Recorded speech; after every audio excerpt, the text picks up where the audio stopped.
Bonjour, 18e siècle, Fontenelle, la Dent d'or.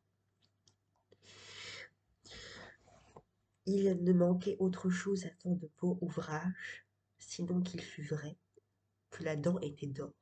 Quand un orfèvre fut l'examiner, il se trouva que c'était une feuille d'or appliquée à une dent, avec beaucoup d'adresse. On commença par faire des livres, puis on consulta l'orfèvre. Rien n'est plus naturel que d'en faire autant sur toutes sortes de matières.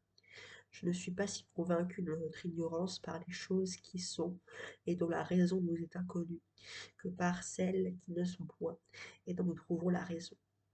Cela veut dire que non seulement nous n'avons pas les principes qui mènent au vrai, mais que nous en avons d'autres qui s'accommodent très bien avec le faux.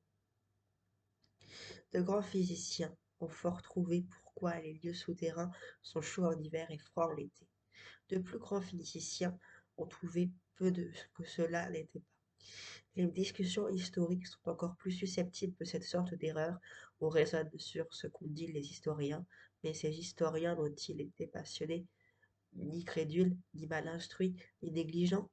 Il faut en trouver un qui eût été spectateur de toutes choses, indifférent et appliqué.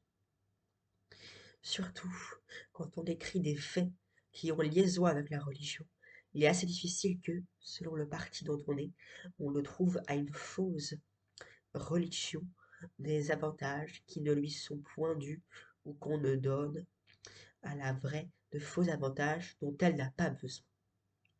Cependant, on devrait être persuadé qu'on ne peut jamais ajouter à la vérité à celle qui est vraie, ni en donner à celles qui sont fausses. Et Fontenelle enchaîne sur une critique des suppositions assez hardies par lesquelles les chrétiens des premiers siècles attribuaient les oracles païens aux démons.